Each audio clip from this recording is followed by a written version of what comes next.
మీ మోకాల నొప్పులకు ఎటువంటి సర్జరీ లేకుండా ఎపియాన్ పెయిన్ క్లినిక్ అందిస్తున్న అత్యాధునిక చికిత్స. మన భారతదేశంలో ఒక సంవత్సరంలో సగటున క్యాన్సర్ కేసులు ఎన్ని నమోదు అవుతున్నట్టు, సో ఎంతమంది చనిపోతున్నారు అందులో? India's population is $1.54 billion, ma'am. 1.45 million new cancer patients diagnosed చేయబడుతున్నాయని అంచనా. భారతదేశంలో ఈ అంచనా కన్నా 2-3 రెట్లు ఎక్కువగా ఉంటుందని సైంటిస్టులు నమ్ముతున్నారు. మన బాడీలో క్యాన్సర్ కణుతులు ఏ రకంగా ఫామ్ అవుతాయి, ఎలా స్ప్రెడ్ అవుతుంది? క్యాన్సర్ అంటే ఏంటండి? మన బాడీలో ఉన్న కోట్లాది కణాల్లో ఏదో ఒక కణం అప్రతిహితంగా పెరిగిపోవటాన్ని క్యాన్సర్ అంటాం. దానికి అదే రక్త ప్రసారం పెంచుకుంటూ రక్తం నుంచి ఎన్ని సంవత్సరాలకి అది బయటపడుతుందని అంటారు? ఎందుకు ముందుగా మనం దాన్ని తెలుసుకోలేకపోతున్నాం? క్యాన్సర్ ఎంత వేగంగా పెరుగుతుంది అనేది ఎవరు ప్రెడిక్ట్ చేయలేరు. కొన్ని క్యాన్సర్స్ వేగంగా పెరుగుతాయి, కొన్ని స్లోగా పెరుగుతాయి. సో క్యాన్సర్ లో 2 things ఆర్ ఇంపార్టెంట్ అండి ట్రీట్మెంట్ ఇచ్చేటప్పుడు. ఒకటి దాని గ్రోత్ పొటెన్షియల్, రెండోది అమీర్పేట తీసుకుందాం. అక్కడ 100 మంది 80 సంవత్సరాల వయసున్న స్త్రీలు కనుక ఉన్నట్టయితే అందులో 10 మందికి బ్రెస్ట్ క్యాన్సర్ ఉండి ఉంటుంది. అదే 90 ఏళ్ల వయసున్న స్త్రీలు 100 మంది ఉన్నారనుకోండి.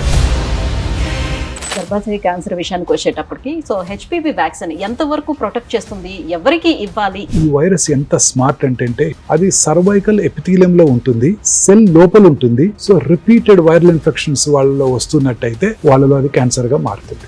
దీనికి గనక మీరు హెచ్పివి వ్యాక్సిన్ కనుక ఇచ్చినట్టయితే ఉన్నటువంటి ఇప్పుడు ఈ క్యాన్సర్స్ కి మనకి లేటెస్ట్ గా అందుబాటులోకి వచ్చేసినటువంటి ట్రీట్మెంట్స్ ఏమేమి ఉన్నాయి? క్యాన్సర్ కి ట్రీట్మెంట్ ఒక సర్జరీ అనండి. బ్రెయిన్ లో ట్యూమర్ అయినా, కాలు చిటికెన్ వేల్లో వచ్చే మెలనోమా అయినా, ఎక్కడొచ్చినా బ్లడ్ క్యాన్సర్ తప్ప.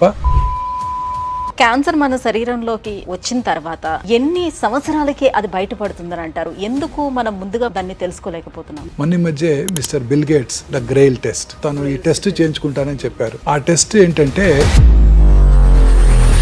ఇటువన్నిటికన్నా ముఖ్య కారణం ఇంకోటి ఉందండి క్యాన్సర్ రావడానికి. అది డాక్టర్సే తొందరగా చనిపోతున్నారు అందరికన్నా. మోస్ట్ డిఫికల్ట్ క్వశ్చన్ మాదే. మీరు చెప్తే బాగా 2 రోజుల్లో పంపిస్తున్నారు, ఇప్పుడు 2.5 రోజులు అయింది, డెలివరీ అయిపోతుంది.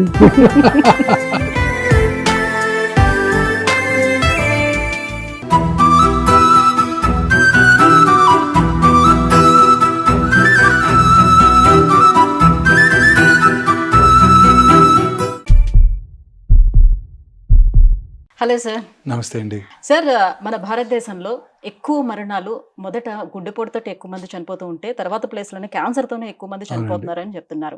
సో ఒక సంవత్సరంలో సగటున క్యాన్సర్ కేసులు ఎన్ని నమోదు అవుతున్నట్టు, సో ఎంతమంది చనిపోతున్నారు అందులో? India's population is $1.54 billion, ma'am. ICMR, Indian council for medical research, New Delhi 2022 వారి ఎస్టిమేట్ ప్రకారం భారతదేశంలో 1.45 million new cancer patients diagnose చేయబడుతున్నాయని అంచనా. కానీ డాక్టర్స్ అండ్ సైంటిస్ట్ బిలీవ్ ఇది చాలా అండర్ రిపోర్టెడ్ అని. ఎందుకంటే చైనాస్ పాపులేషన్ మీరు చూసినట్టయితే $1.52 billion, అంటే మనకన్నా ఒక 2.5 థౌజండ్స్ తక్కువ, 200 to 500,000 తక్కువ. బట్ చైనాలో వచ్చే న్యూ క్యాన్సర్ పేషెంట్స్ ఎన్నో తెలుసా అండి? 4.5 మిలియన్, మనకన్నా 3 times ఎక్కువ. ఎందుకని అంత? ప్రాబబ్లీ ఇండియాలో cancer is not a notifiable disease. ఇప్పుడు ఉదాహరణకి పొద్దున్నే నేను ఒక కరోనా పేషెంట్ చూశాను అనుకోండి, ఇవాళ వెంటనే నేను నోటిఫై చేయాలి మున్సిపల్ అథారిటీస్కి, ఇవాళ కరోనా కేసు చూశాను బై లా. అదే ఇవాళ మార్నింగ్ 2-3 క్యాన్సర్ పేషెంట్, కొత్త పేషెంట్ చూసినా నేను ఎవరికి నోటిఫై చేయాల్సిన అవసరం లేదు, వాళ్ళని సక్రమంగా ట్రీట్ చేస్తే చాలు. So it is not a notifiable disease. కాబట్టి అందరూ నోటిఫై చేయకపోవటం వలన క్యాన్సర్ సంఖ్య తక్కువగా చూపించబడుతుందని అందరూ నమ్ముతున్నారు. భారతదేశంలో ఈ అంచనా కన్నా 2-3 రెట్లు ఎక్కువగా ఉంటుందని సైంటిస్టులు నమ్ముతున్నారు. చాలా చోట్ల క్యాన్సర్ని నోటిఫై చేసే సదుపాయం లేదు. ఇప్పుడు ఇవన్నీ కూడా ట్యూమర్ రిజిస్ట్రీ నుంచి తీసుకునే data. Madras metropolitan tumour registry, New Delhi, Bengaluru, Calcutta. In fact హైదరాబాద్లో ట్యూమర్ రిజిస్ట్రీయే లేదు. హైదరాబాద్లో పాపులేషన్ బేస్డ్ ట్యూమర్ రిజిస్ట్రీ లేదు, only hospital based tumour registries ఉన్నాయి. పాపులేషన్ బేస్డ్ ట్యూమర్ రిజిస్ట్రీస్ అంటే మొత్తం హైదరాబాద్లో ఉన్న అన్ని ల్యాబ్స్, అందరు డాక్టర్స్ని కవర్ చేసి వాళ్ళందరి దగ్గర నుంచి నెంబర్ ఆఫ్ క్యాన్సర్ పేషెంట్స్ తీసుకొని కొన్ని రిపిటేషన్స్ ఉంటాయి. ఇవాళ ఎక్కడికి వస్తారు, రేపు ఇంకో చోటకి వెళ్తారు, వాటన్నిటిని కంప్యూటర్లో తీసివేసి డేటా ఇవ్వాలి. అలాంటి పాపులేషన్ బేస్డ్ ట్యూమర్ రిజిస్ట్రీ లేదు మనకి. సో ఇది గ్రాస్లీ అండర్ రిపోర్టెడ్. సైంటిస్టులు అందరూ నమ్మేది ఏంటంటే భారతదేశంలో minimum 3 to 4 million new cancer patients ప్రతి సంవత్సరం డయాగ్నోస్ చేయబడుతున్నాయని అంచనా. ఒకప్పుడు క్యాన్సర్ అని అంటే మనకి ఎక్కువగా అందరికీ తెలిసేది ఏంటంటే బ్లడ్ క్యాన్సర్, లుకేమియా, ఇది మాత్రమే తెలుస్తూ ఉండేది. ఇప్పుడు ప్రతి బాడీలో ఉన్న ప్రతి అవయవానికి క్యాన్సర్ కంతులు అనేవి వస్తూ వెరీ ఉన్నాయి. ట్రూ, సో ఎందుకు అలా పెరిగిపోతూ వెళ్ళిపోతుంది అంటారు? ఏంటి రీజన్ అయి ఉండొచ్చు? మన బాడీలో క్యాన్సర్ కణుతులు ఏ రకంగా ఫామ్ అవుతాయి, ఎలా స్ప్రెడ్ అవుతుంది? టూ థింగ్స్ అండి. ఫస్ట్ ఈజ్ క్యాన్సర్ ఎలా ఫార్మ్ అవుతుంది, రెండోది ఎందుకు అవుతుంది. క్యాన్సర్ అంటే ఏంటండి, మన బాడీలో ఉన్న కోట్లాది కణాల్లో ఏదో ఒక కణం అప్రతిహితంగా పెరిగిపోవటాన్ని క్యాన్సర్ అంటాం. బాడీలో రెగ్యులేటరీ మెకానిజమ్స్ ఉన్నాయండి, గ్రోత్. ఇప్పుడు ఉదాహరణకి మన చిన్నప్పుడు నోస్ ఇంత ఉండేది, ఇప్పుడు ఇంత పెద్దదైంది, ఇంకా పెరగలేదే, కంటిన్యూస్గా పెరగలేదే. బాడీలో రెగ్యులేటరీ మెకానిజమ్స్ ఉన్నాయి. నోస్ ఇంతవరకే పెరుగుతుంది, లిప్స్ ఇంతవరకే పెరుగుతాయి. చిన్నప్పుడు చెవి చిన్నదిగా ఉండేది, ఇక్కడ తాగిపోయింది, ఏనుకేమో బాగా పెరిగిపోతుంది. అట్లా రెగ్యులేటరీ మెకానిజమ్స్ ఉన్నాయి. ఆ రెగ్యులేటరీ మెకానిజమ్స్ని ఓవర్కమ్ చేసి ఈ కణజాలం పెరిగిపోవటాన్నే క్యాన్సర్ అంటారు. ఇప్పుడు బాడీలో ఏదో ఒక కణం, లివర్లో ఉన్న కణం కానివ్వండి, ఐబాల్లో ఉన్న కణం కానివ్వండి, బ్రెయిన్లో కానివ్వండి, ఎక్కడో చోట బ్లడ్లో ఉన్న కణం కానివ్వండి, అది డివైడ్ అవుతూనే ఉంటుంది. ఒక కణం 2 అవుతుంది, 2 4 అవుతాయి, 4 8 అవుతాయి, 8 16 అవుతాయి. దానికి అదే రక్త ప్రసారం పెంచుకుంటూ, రక్తం నుంచి ఆహారం తీసుకుంటూ పెరిగిపోతూనే ఉంటుంది. పెరగటమే కాకుండా అదే రక్తనాళాల ద్వారా శరీరంలో ఇతర భాగాలకు కూడా పాకుతూ ఉంటుంది. అది క్యాన్సర్. ఇలా పాకుతూ ఉండే స్వభావం కలిగిన ఈ పెరుగుతూ ఉండే గడ్డల్నే మనము క్యాన్సర్ అంటాం. క్యాన్సర్ అంటే గ్రీకు భాషలో పీత అని అర్థం. మనం తెలుగులో పీత అంటాం, ఇంగ్లీష్లో క్రాబ్ అంటాం. గ్రీకు దేశస్తులు వాళ్ళ భాషలో క్యాన్సర్ అంటే పీతలు తినావా అనే బదులు క్యాన్సర్ తినావా అని అడుగుతారు వాళ్ళ దేశంలో వాళ్ళు. సో వారఫలాల్లో కూడా క్యాన్సర్ బొమ్మ పక్కన పీత బొమ్మే ఉంటుంది. తెలుగులో కర్కాటకము అంటాం. సో ఇప్పుడు క్యాన్సర్ మన శరీరంలోకి ప్రవేశించిన తర్వాత, వచ్చిన తర్వాత ఎన్ని సంవత్సరాలకి అది బయటపడుతుందని అంటారు? ఎందుకు ముందుగా మనం దాన్ని తెలుసుకోలేకపోతున్నాం? We really don't know ma'am. Cancer ఎంత వేగంగా పెరుగుతుంది అనేది ఎవరు ప్రెడిక్ట్ చేయలేరు. అందుకే ఒక సీనియర్ సర్జను ఇలా అన్నారు, the unpredictable biological behaviour of the cancer makes the most predictable treatment unpredictable. అతి ఎర్లీ స్టేజ్లో కనుక్కున్నా చాలాసార్లు జబ్బు తిరిగి వస్తూ ఉంటుంది, మనం ఖచ్చితమైన వైద్యం చేసినప్పటికీ. So nobody can predict. ఎందుకు అది వేగంగా పెరుగుతుంది? కొన్ని క్యాన్సర్స్ వేగంగా పెరుగుతాయి, కొన్ని స్లోగా పెరుగుతాయి. దాన్నే క్యాన్సర్ పెరిగే స్వభావాన్ని గ్రేడ్ అని కూడా అంటుంటారు. దాన్నే malignant potential of the cancer అని కూడా అంటుంటారు. సో అది very important factor in treatment of cancer. So క్యాన్సర్లో 2 things ఆర్ ఇంపార్టెంట్ అండి ట్రీట్మెంట్ ఇచ్చేటప్పుడు. ఒకటి దాని పెరిగే స్వభావం, దాని గ్రోత్ పొటెన్షియల్. రెండోది ఏ స్టేజ్లో ఉంది. స్టేజ్ అంటే ఎంత దూరం పాకింది. అంటే మీరు ఇప్పుడే అన్నారే శరీరంలో ఇతర భాగాలకు పాకుతుందని, అది ఎంత దూరం పాకిందో అది కూడా important madam. So growth potential, ఎంత దూరం పాకింది, ఈ రెండే క్యాన్సర్ యొక్క ట్రీట్మెంట్ని నిర్ణయిస్తాయి. క్యాన్సర్ నుంచి క్యూర్ అవుతుందా లేదా కూడా నిర్ణయిస్తాయి. అంటే వచ్చిన ప్రతి క్యాన్సర్కి సర్జరీ అనేది ఒక్కటే పరిష్కారంగా ఉంటుందా, లేకపోతే డిపెండ్ ఆన్ క్యాన్సర్ మీరు సర్జరీ చేస్తారా? ఆల్టర్నేట్ ఆప్షన్స్ ఏమైనా ఉన్నాయా, ట్రీట్మెంట్ ఆప్షన్స్? అంటే that depends on the type of cancer madam. ఇప్పుడు ఇందాక మీరు అడిగారు అసలు ఎలా స్టార్ట్ అవుతుంది బాడీలో అని కూడా. మన బాడీలో అబౌట్ 22,000 ప్రోటాన్ కోడింగ్ జీన్స్ ఉన్నాయి. మన బాడీ జెనోమిక్ మ్యాపింగ్ అయిపోయింది, Watson and Crick Nobel prize కూడా వచ్చింది. So 22,000 protein coding genes, equally good number of non protein coding genes కూడా ఉన్నాయండి. ఈ 22,000 ప్రోటాన్ కోడింగ్ జీన్స్లో అబౌట్ 500 to 600 ఆంకో జీన్స్, అంటే క్యాన్సర్ కారక జన్యువుల్ని సైంటిస్టులు ఐడెంటిఫై చేశారు మేడం. ఆ క్యాన్సర్ కారక జన్యువుల్లో వచ్చే మ్యూటేషన్స్ ఆధారంగానే క్యాన్సర్ వస్తుంది. సో ఇప్పుడు సైంటిస్ట్ బిలీవ్ చేసేది ఏంటంటే ఆ మ్యూటేషన్ కనుక మనం ఐడెంటిఫై చేసి దాన్ని ట్రీట్ చేసే డ్రగ్ కనుక ఉన్నట్టయితే క్యూర్ కూడా చేయవచ్చు. అలా ఇప్పుడు చాలా రకాల క్యాన్సర్స్కి ఆ డ్రగ్, ఆ క్యాన్సర్ కారకమైన మ్యూటేషన్ ఐడెంటిఫై చేసి దాన్ని ట్రీట్ చేసే డ్రగ్స్ ఇవ్వడం వల్ల చాలా క్యాన్సర్స్ని కంట్రోల్లో ఉంచగలుగుతారు. ఏ స్టేజ్లో ఉన్నా కూడా యు ఆర్ అబ్సల్యూట్లీ రైట్, కలుగుతున్నారు. ఈ మ్యూటేషన్ కలిగించే ఎక్సోమ్స్ కూడా ఐడెంటిఫై చేసి క్యాన్సర్ రావటాన్ని కూడా ముందుగా చెప్పేస్తున్నారు. ఇప్పుడు ఇంతకుముందు క్యాన్సర్ వచ్చాకే మీరు అన్నారే క్యాన్సర్ లేట్ స్టేజెస్లోనే కనుక్కుంటాం, క్యాన్సర్ ఎర్లీగా కనుక్కోలేరు, అది ఎంతకాలం పడుతుంది ఇలా పాకటానికి అని కూడా అడిగారు. So nobody knows. ఇప్పుడు క్యాన్సర్ రాకముందే క్యాన్సర్ రావటాన్ని పసిగట్టవచ్చు.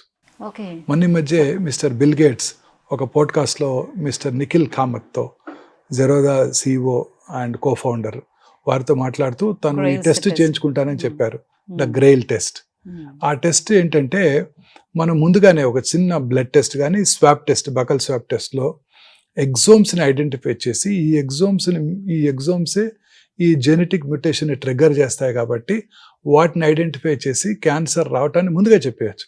అంటే నెక్స్ట్ ఇయర్ నీకు ప్యాంక్రియాటిక్ క్యాన్సర్ వస్తుంది, ఆ పై ఇయర్ నీకు బ్లడ్ క్యాన్సర్ వస్తుంది అంటే ముందే చెప్పగలం. ఓకే, అంటే ఏ అవయవానికి వస్తుంది అనేది కూడా చెప్పేస్తారు. 77 క్యాన్సర్స్ చెప్పగలుగుతాం. That's great. ఒక చిన్న ఉదాహరణ చెప్తాను. మీరు ఆ సినిమా చూసారా, వారసుడు అని? విజయ్, దళపతి విజయ్ వారస్. బట్ నాకు గుర్తులేదు. గుర్తులేదు. అందులో ఫస్ట్ 5 మినిట్ ఫస్ట్ దానికోసమే చూశాను. ఆ విజయ్ ఫాదర్ శరత్ కుమార్ కి అతని ఫ్రెండ్, క్లోజ్ డాక్టర్ ఫ్రెండ్ ప్రభు వచ్చి చెప్తాడు, నీకు అడ్వాన్స్డ్ ప్యాంక్రియాటిక్ క్యాన్సర్ డయాగ్నోస్ అయింది, నీకు ఓన్లీ 6 months ఆఫ్ లైఫ్ ఉందని. సో ఈ టెస్ట్ కనుక ఆ వారసుడు సినిమాలో మిస్టర్ శరత్ కుమార్ ముందుగా చేయించుకున్నట్టయితే 2 ఏళ్ల ముందే తెలిసిండేది నీకు క్యాన్సర్ వస్తుందని. రెగ్యులర్ గా చెక్ చేయించుకుంటూ దాన్ని ఎర్లీగా పట్టుకుంటే క్యూర్ కూడా అయ్యేది. ఇప్పుడు జెనెటికల్ గా ఉన్నది అంటే మన ఫాదర్స్ కి ఎవరికైనా ఉన్నది అని అంటే నాకు వచ్చే అవకాశం ఉంటుందేమోనని కొంచెం ముందు జాగ్రత్తతోటి చేయించుకునే వాళ్ళు ఉంటారు, కానీ నార్మల్ పర్సన్స్ ఎంతవరకు అసలు దీని మీద ఇంట్రెస్ట్ చూపిస్తారు? ఎవరు చేయించుకుంటున్నారు? చాలా మంది చేయించుకుంటున్నారు మేడం, వందల మంది చేయించుకుంటున్నారు. మిస్టర్ బిల్ గేట్స్ అదే చెప్పేది, తను రెగ్యులర్ గా చేయించుకుంటానని చెప్తున్నారు ఆయన. So health has become a priority madam world over. అన్నిటినీ కాంకర్ చేశాము. ఇప్పుడు కర్నరీ ఆర్టరీ డిసీజ్ని కాంకర్ చేశాము, కరోనాని కాంకర్ చేశాము, సెరిబ్రోవాస్కులర్ యాక్సిడెంట్స్ని కాంకర్ చేశాము, ప్లేగు, ఇన్ఫెక్షస్ డిసీజ్ని కాంకర్ చేశాము. ఇక మిగిలింది ఇది ఒక్కటే, క్యాన్సరే. ఏజ్ పెరిగే కొలది క్యాన్సర్ వచ్చే అవకాశాలు ఎక్కువ అవుతున్నాయి. ఎంతో మందిని చూస్తున్నారు, వివిఐపీస్ని, miss Sonali Bendre, Mrs Manisha Koirala, Mr Rishi Kapoor, Mr Irrfan Khan, వీళ్ళందరూ కూడా లేట్ స్టేజ్ క్యాన్సరే డయాగ్నోస్ చేయబడ్డారు. అంతదాకా ఎందుకండి, మీరు వాడే iPhone owner Mr Steve Jobs, వారందరూ లేట్ స్టేజ్ క్యాన్సర్లో డయాగ్నోస్ చేయబడి చాలా మంది ప్రాణం కూడా కోల్పోయారు. Mr Steve Jobs, Mr Rishi Kapoor, Mr Irrfan Khan. So వాళ్ళందరూ కనుక ఈ టెస్ట్ ముందుగా చేయించుకున్నట్టయితే క్యాన్సర్ అవడానికి పసిగట్టేవాళ్ళం. పసిగట్టినట్టయితే ముందుగా రెగ్యులర్ గా స్క్రీనింగ్ చేయించుకోవడం ఇప్పుడు మన ఇండియాలో కూడా అవైలబుల్ గా ఉంది. ఎస్, మనం ముందుగా దాన్ని చేయించుకున్నట్టయితే మనం ముందుగా క్యాన్సర్ స్క్రీనింగ్ చేసుకుంటూ ఒక ఇండివిజువల్కి ప్రాస్టేట్ క్యాన్సర్ వచ్చే అవకాశం ఉందని ముందుగా చెప్తే ఆయన ఏం చేస్తారు, రెగ్యులర్గా నెలకోసారి పిఎస్ఏ చేయించుకుంటారు, 2 నెలలకోసారి అల్ట్రాసౌండ్ చేయించుకుంటారు. ప్రాస్టేట్ సైజ్ పెరుగుతుందంటే ఇమీడియట్గా మళ్ళీ ఒకసారి పిఎస్ఏ చేయించుకొని, అవసరమైతే బయాప్సీ చేయించుకొని ఎర్లీగా ఉన్నప్పుడే ట్రీట్మెంట్ తీసుకుంటే క్యూర్ అయిపోతుంది. అలా కాకుండా 2 ఏళ్ల తర్వాత ఆ క్యాన్సర్ బాడీ అంతా పాకిపోయాక అనుకుంటే క్యూర్ అయ్యే అవకాశాలు తగ్గిపోతాయి కదండి.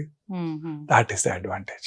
బట్ చాలా మందిలో ఉన్నటువంటి భావన ఏంటంటే క్యాన్సర్ వన్స్ వచ్చింది అని అంటే మనం ట్రీట్మెంట్ తీసుకున్నా కూడా మన లైఫ్ స్పాన్ కొంచెం పెంచుకోవడానికి తప్పితే గానీ పూర్తిగా తగ్గే అవకాశం మేడం. మిస్టర్ యువరాజ్ సింగ్ ఒక వరల్డ్ కప్ అయిపోయిన తర్వాత క్యాన్సర్ ఉందని తెలుసుకున్నారు, ఆ తర్వాత క్యాన్సర్ ట్రీట్మెంట్ తీసుకున్నారు.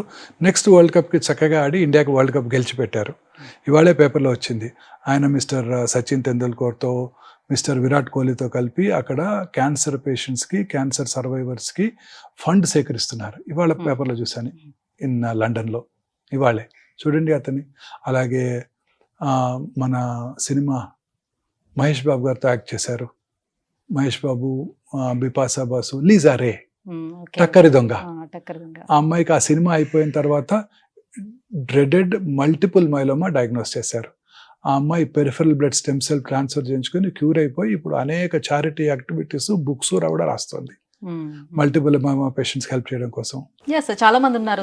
తర్వాత సోనాలి బింద్రే గారు 4th stage లో ఉన్నప్పటికీ లైఫ్ కంటిన్యూ అవుతుంది. మిస్ మనీషా కొయిరాలా గారు 4th stage లో కనుక్కున్నప్పటికీ ఇప్పటికి 6 ఏళ్ళు 7 ఏళ్ళు అయిపోయింది, చక్కగా ఉన్నారు, మూవీస్ లో కూడా యాక్ట్ చేస్తున్నారు. రిపీటెడ్ గా వచ్చే అవకాశం ఇది ఎంత మేరకు ఉంటుంది అంటే కంటిన్యూస్ గా ఈ స్క్రీనింగ్ అనేది వాళ్ళు చేయించుకుంటూ ఉండాలా, రెగ్యులర్ చెక్ చేసుకుంటూ ఉండాలి. ఇంకొక very important interesting example mister lance Armstrong. ఆయనకి 1997లో 4th stage testicular cancer diagnose చేశారు. బ్రెయిన్ లో మెటాస్టిస్ ఉన్నాయి. బ్రెయిన్ మెటాస్టసిస్ కి సర్జరీ చేయించుకున్నారు, ప్రైమరీ టెస్టిస్ లో ఉంది. అది క్యూర్ అయ్యి 1999 నుంచి 2005 వరకు 6 సార్లు వరల్డ్ సైక్లింగ్ ఛాంపియన్షిప్ గెలిచారు. Real test of endurance. 2200 కిలోమీటర్లు to the valleys and mountains of France 17 రోజుల్లో కంప్లీట్ చేశారు. 6 సార్లు కంటిన్యూస్ గా సక్సెసివ్ గా గెలిచారు. క్యాన్సర్ ని ఓడించి, 4th stage క్యాన్సర్ ని ఓడించి అంత ఫిట్ గా ఉన్నారు. మన చరిత్రలో ఎంతో మంది చూస్తున్నాం కదండి, క్యాన్సర్ వచ్చి క్యూర్ అయ్యి. యువరాజ్ సింగ్, లాన్స్ ఆర్మ్స్ట్రాంగ్, చాలా మంది చిన్న చిన్న పిల్లలండి, చాలా చక్కగా వాళ్ళు ఇప్పుడు క్యాన్సర్ రాగానే అందరూ డిప్రెషన్ లోనవుతారు. ఒక అమ్మాయి తెలుగులో యాక్ట్ చేస్తుంది. ఆ అమ్మాయి చాలా ఐటమ్ సాంగ్స్ లో చేస్తుంది. I suddenly forgot her name. అమ్మాయికి ట్రిపుల్ నెగటివ్ బ్రెస్ట్ క్యాన్సర్ అని డయాగ్నోస్ చేశారు. ఓకే. చేశాక ఆ తర్వాత ఆ అమ్మాయి ట్రీట్మెంట్ తీసుకుని BRCA1 పాజిటివ్ ఉందని తెలుసుకున్నారు. BRCA1 పాజిటివ్ ఉంటే ఆ అమ్మాయికి ఆపోజిట్ బ్రెస్ట్లో వచ్చే క్యాన్సర్ వచ్చే అవకాశం 90%, ఓవరీలో క్యాన్సర్ వచ్చే అవకాశం 60%.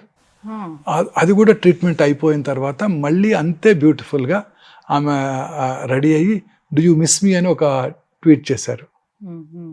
చూడండి, అమ్మాయికి 36 years, క్యాన్సర్ రాగానే అందరూ డిప్రెషన్ లోనవుతారు. ఆమె చూడండి ఎంత యాక్టివ్గా ఆ క్యాన్సర్ని జయించి చక్కగా అదే స్మైల్ ఇస్తూ మళ్ళీ ట్వీట్ చేశారు. సో ఇండియాలో ఎక్కువగా వచ్చే క్యాన్సర్స్ ఏ ఉన్నాయి సార్? మోస్ట్లీ పురుషుల్లో ఒక సిస్టమ్ కనుక చూసినట్టయితే gastro intestinal tract cancers about 2,20,000 new cancers. ఆ తర్వాత oral cavity cancers, lung cancers చాలా కామన్ గా చూస్తున్నామండి. స్త్రీలలో surprisingly breast cancer is the commonest cancer. 2,04,000 new cancer patients per annum breast alone in India. And ప్రతి సంవత్సరం 30,000 న్యూ క్యాన్సర్ కేసెస్ యాడ్ అవుతాయని ICMR వారి అంచనా. అంటే బై 2030కి we'll have about 4 lakh new cancer patients in breast alone. దీంతో పాటు గర్భసంచి ముఖద్వార cancers, ovarian cancers, gastro intestinal tract cancers స్త్రీలు అదే ఆర్డర్లో చూస్తుంటాం అనమాట. ఈ మధ్యకాలంలో పెద్ద పేగు క్యాన్సర్స్ కూడా అర్బన్ ఏరియాస్లో ఎస్పెషలీ యంగ్స్టర్స్లో కూడా ఇంక్రీజ్డ్ ఇన్సిడెన్స్ చూస్తున్నాం. సో క్యాన్సర్ ఇన్సిడెన్స్ ర్యాపిడ్గా పెరిగిపోతుంది. క్యాన్సర్ బారిన పడే వారి సంఖ్య కూడా క్రమం తప్పకుండా పెరుగుతోంది. ICMR వారి అంచనా ప్రకారమే ప్రతి 9 మందిలో ఒకరికి క్యాన్సర్ డయాగ్నోస్ చేయబడుతుంది. మీరు ఇందాక అడిగారే క్యాన్సర్ ఇన్సిడెన్స్ ఎందుకు ర్యాపిడ్గా పెరుగుతుంది, ఇది ఒక కారణం. వయసు పెరిగే కొద్దీ క్యాన్సర్ వచ్చే అవకాశాలు ఎక్కువగా ఉంటాయండి.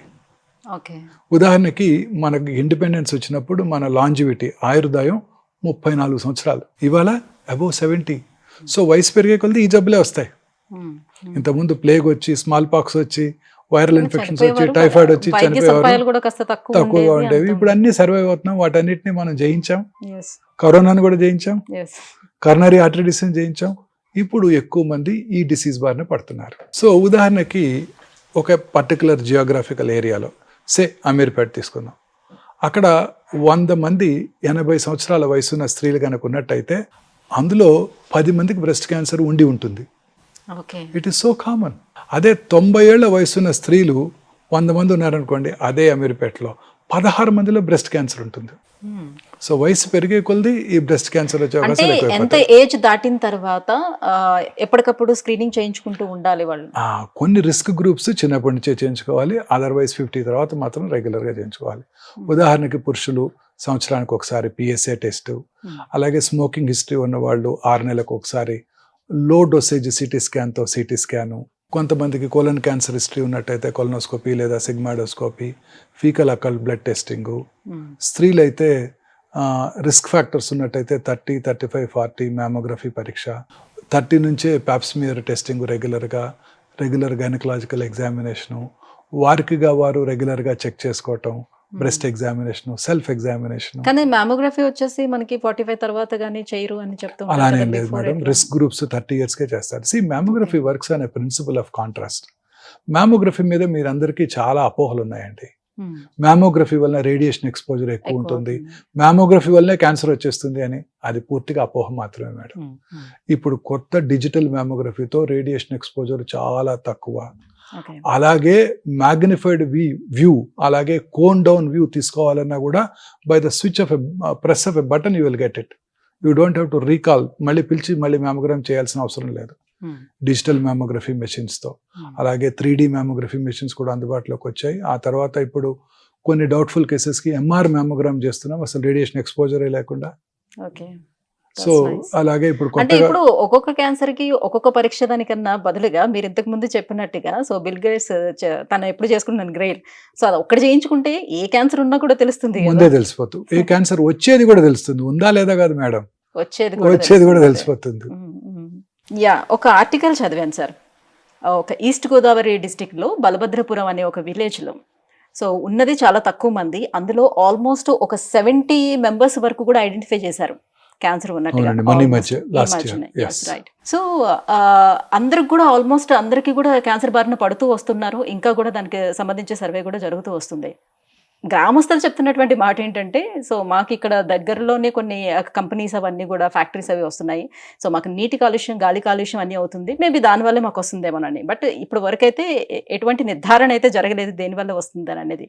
సో నిజంగానే నీటి, గాలి కాలుష్యం వల్ల ఎటువంటి క్యాన్సర్స్ వచ్చే అవకాశం ఉంటుంది వాళ్ళకి? అన్ని రకాల క్యాన్సర్స్కి అదే కారణం మేడం.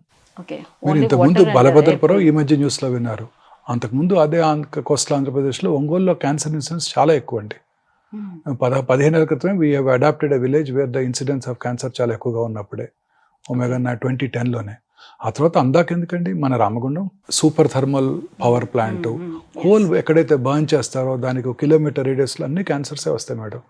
కోల్ బర్న్ చేసినప్పుడు వచ్చే టాక్సిక్ గ్యాసెస్ అండి. తర్వాత అక్కడ ఇప్పుడు కొత్తగా ఓపెన్ కాస్ట్ మైన్స్, గ్రనైట్ కింద ఇప్పుడు కొత్తగా super fertilizer plant, complete pollution అండి. ఇక వచ్చేవి క్యాన్సర్సే ఉంటాయి వాళ్ళందరికీ. Industrial pollution is the main cause madam. ప్రపంచం అంతా ఇదే కారణం. అర్బన్ ఏరియాస్లో క్యాన్సర్ ఇన్సిడెన్స్ ఎందుకు ఎక్కువగా ఉంటుందండి? ఇదే కారణం, పొల్యూషన్. మనం తీసుకునే ఆహారము, ప్రాసెస్డ్ ఫుడ్స్, ఈ కంటామినేటెడ్ ఫుడ్స్, తర్వాత ఫెర్టిలైజర్స్, పెస్టిసైడ్స్. నేను మన మధ్య ఒక చిన్న వీడియో కూడా చేశాను. క్యాన్సర్ ట్రైన్ అని ఒకటి ఉందండి. అది పంజాబ్లో బటిండా నుంచి బికనీర్ వెళ్తుందండి. బటిండాలో క్యాన్సర్ ట్రీట్మెంట్ ఫెసిలిటీస్ బాగా డెవలప్ అవ్వలేదు. బికనీర్లో ఒక ఎస్టాబ్లిష్డ్ గవర్నమెంట్ క్యాన్సర్ హాస్పిటల్ ఉందండి. ఈ ట్రైన్ రోజు ప్రతి రాత్రి ప్రయాణం చేస్తుంది. రాత్రి 9 గంటలకు ట్రైన్ ఎక్కితే పొద్దున్న 7 గంటలకు బికనీర్లో దిగుతారు ఫ్రీ. ఈ పంజాబ్లో వాడినంత ఫెర్టిలైజర్స్, పెస్టిసైడ్స్ ఎక్కడ వాడరండి. అక్కడ వాటర్ అంతా కూడా కంటామినేట్ అయిపోయింది. వాటరే కాదండి, తరతరాలుగా ఆ కంటామినేషను పీల్చి ఆ కంటామినేటెడ్ ఫుడ్స్ తిని తల్లి పాలు కూడా కంటామినేట్ అయిపోయాయండి. సో అక్కడ ఉన్నంత బటిండా డిస్ట్రిక్ట్లో ఉన్నంత క్యాన్సర్స్ భారతదేశంలో ఎక్కడా లేవండి.